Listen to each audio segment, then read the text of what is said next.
তুই তো অফিসে যাইতেছস, একটা কথা বলার ছিল। হ্যাঁ বলো।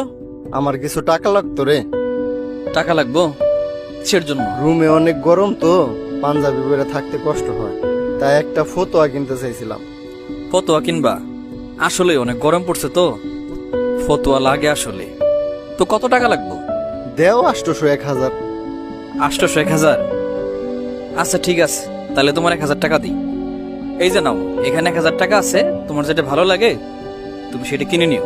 আর খাবার রাখা আছে, তুমি খাই নিও। হ্যাঁ আচ্ছা ঠিক আছে। আচ্ছা, আসি তাহলে আব্বা। ভাইয়া অফিসে যাইতেছো নাকি? হ্যাঁ, কিছু বলবি তুই? তোমার সাথে তো একটু কথা ছিল। বল, কি বলবি? ভাই আমার কিছু টাকা লাগবো।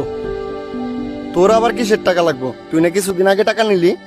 এক জোড়া নতুন জুতা কিনুম। তুই না গত মাসে জুতা কিনলি, এখন আবার তোর নতুন জুতা লাগবো কে? ওইটা তো কিনছি কলেজ যাওয়ার জন্য। আর এইবার আমার বন্ধু বান্ধব মিলে সবাই পিকনিকে যাবো, আমার এক জোড়া নতুন জুতা লাগবে। ভাই তোর 2 দিন পর পর কিসের জুতা লাগবে রে? আচ্ছা, থাক, লাগেই বন্ধু বান্ধবের সাথে চলতে গেলে। তুমিই তো নষ্ট করতে চাও তোমার বাইরে। আচ্ছা থাক বাবা, কলেজে পড়াশোনা করে পোলাবান্ধবের সাথে চলাফেরা করে লাগেই। তোর কয় টাকা লাগবে? 2000। 2000?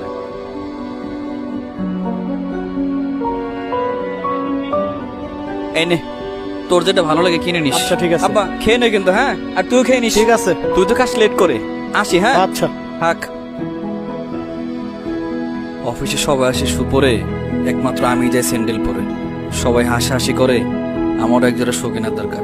থাক, এবার না হয় রায়হান কিনুক, আমি পরে কিনে নেবো এক সময়। আব্বা, দুপুরে খাওয়া দাওয়া করছিলা? বাবা তুমি আইছো, বসো, এই যে এখানে ফ্যানের নিচে উফ, বসো। ক্লান্ত হয়ে গেছি, আজকে অফিসে অনেক চাপ ছিল। রায়হান, এক গ্লাস পানি নিয়ে আসতো ভাই। উফ, তোমার না আজকে শপিং এ যাওয়ার কথা ছিল, শপিং এ হ্যাঁ